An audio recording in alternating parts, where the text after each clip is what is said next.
Sai Satcharitra, Chapter 9. One special peculiarity of Shirdi pilgrimage was this, that none could leave Shirdi without Baba's permission. And if he did, he invited untold suffering. But if anyone was asked to quit Shirdi, he could stay there no longer. Baba gave certain suggestions or hints. When Bhaktas went to bid goodbye and take leave, if they were not followed or were departed from accidents, were sure to befall them, who acted contrary to Baba's directions. Tatya Kote was once going in a tanga to Kopargan Bazaar. He came in haste to Masjid, saluted Baba, and said that he would go to Kopargan Bazaar. Baba said, "Don't make haste, stop a little, let go the bazaar, don't go out of the village." On seeing he has anxiety to go, Baba asked him to take Shama at least with him. Not minding this direction, Tatya Kote immediately drove his tanga. On another occasion, while proceeding to Kolhar village, he disagreed Baba's direction and drove in a tanga, which met with a similar accident. One European gentleman of Bombay once came to Shirdi with an introductory note from Nana Sahib Chandorkar and with some object in view. He was comfortably accommodated in a tent. He wanted to kneel before Baba and kiss his hand. Therefore, he tried thrice to step into the masjid, but Baba prevented him from doing so. Baba asked him to go the next day and not to hurry. People also requested him to abide by Baba's direction. Not listening to all this, he left Shirdi in a tanga. The horse ran at first all right, but when Sowell Well was passed, a bicycle came in front, seeing which the horses were frightened and ran fast. Because of such experiences, all people learned the lesson that those who disobeyed Baba's instruction met with accidents in one way or the other, and those who obeyed them were safe and happy. Now, to return to the question of mendicancy.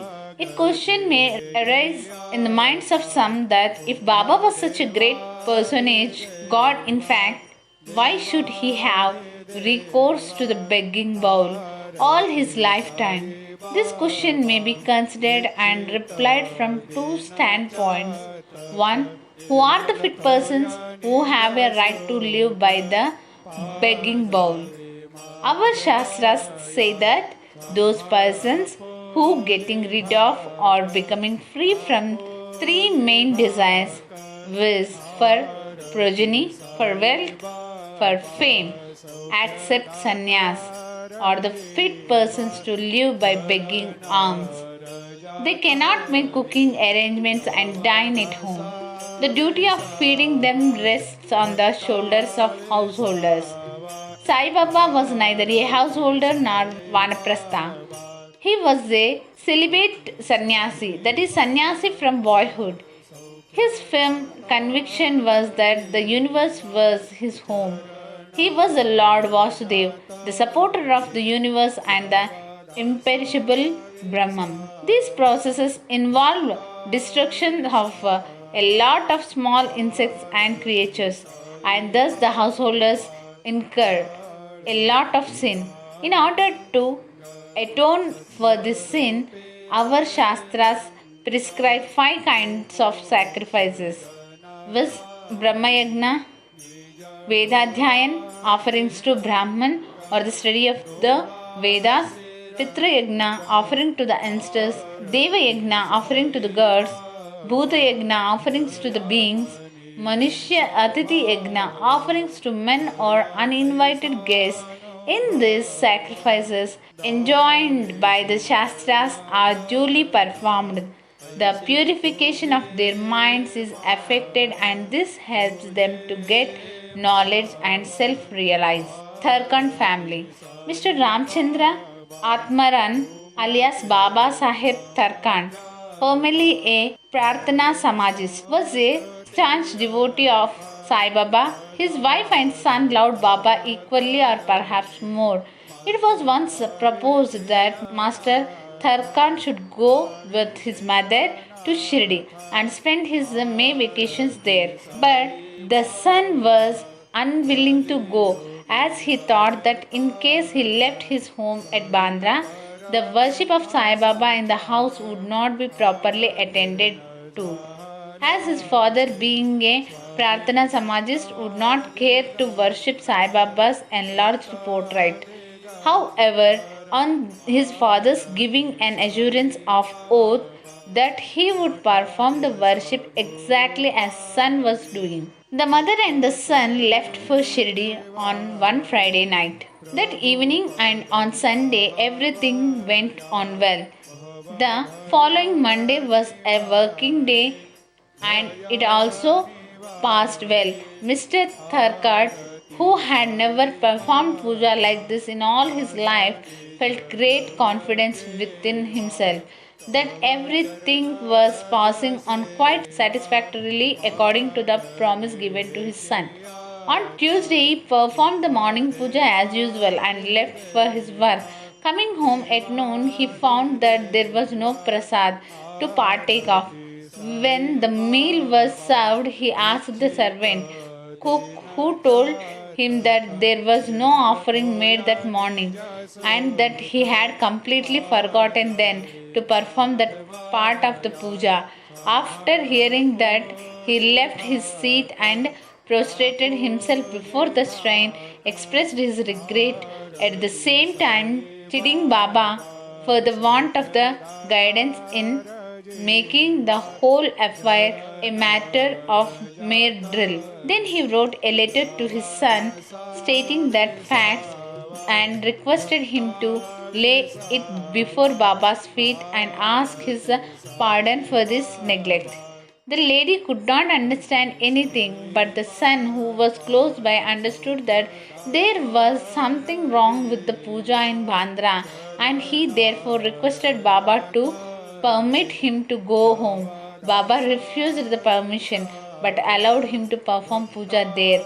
Then the son wrote a letter to his father stating all that took place at Shirdi and implored his father not to neglect the puja at home. Once Mr. Raghuveer Bhaskar Purandare of Bandra, a great devotee of Baba, started for Shirdi with his family. Mrs. Tharkan went to Mrs.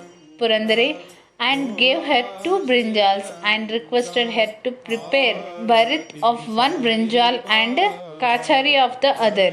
When she went to Shirdi and served Baba with them, after reaching Shirdi, Mrs. Purandare went with her dish of bharit to the masjid. When Baba was just about to start his meals, Baba found the bharit very tasty, so he distributed it to all and said that he wanted kachriyas now.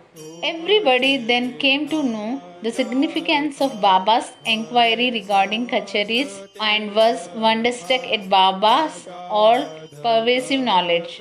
In December 1915 AD, one Govind Balram Mankar wanted to go to Shirdi to perform the obsequies of his father. Before he left, he came to see Mr. Tharkan.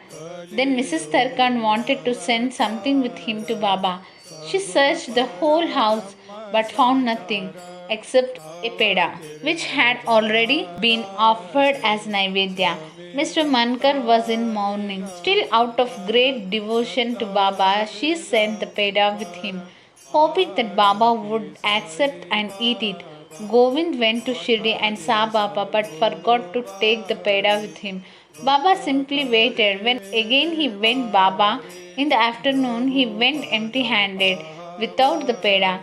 Baba could wait no longer and therefore asked him straight, "What did you bring for me?"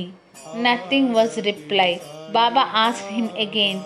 He felt abashed, asked Baba's pardon, ran to his lodging, brought the peda and gave it to Baba. As soon as Baba got it in his hand, he put into his mouth and gulped it down. Thus, the devotion of Mrs. Tharkar was reorganized and accepted. recognized and accepted. As men believe in me, so do I accept them, was proved in this case. Once Mrs. Tharkar was staying in a certain house in Shirdi at noon.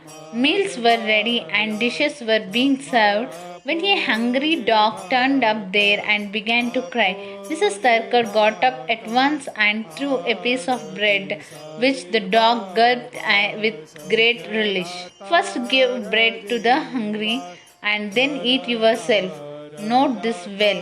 She could not at first understand the meaning of what Baba said. So she replied, Baba, how could I feed you? I am myself dependent on others and take my food from them on payment. Then Baba replied, eating that lovely bread, I am heartily contented that I am still belching. The dog which you saw before meals and to which you gave the piece of bread is one with me. So also other creatures are one with me. Drinking these nectar like words, she was moved, her eyes were filled with tears, her throat was choked, and her joy knew no bounds. See God in all beings is the moral of this chapter. The Upanishads, the Gita, and Bhagavat all exhort us to perceive God or divinity in all the creatures. By the instance given at the end of this chapter and others too numerous to mention, Sai Baba has practically demonstrated to us how to put the Upanishadic teachings into practice. In this way, Sai Baba stands as the best exponent or teacher of the Upanishadic doctrines.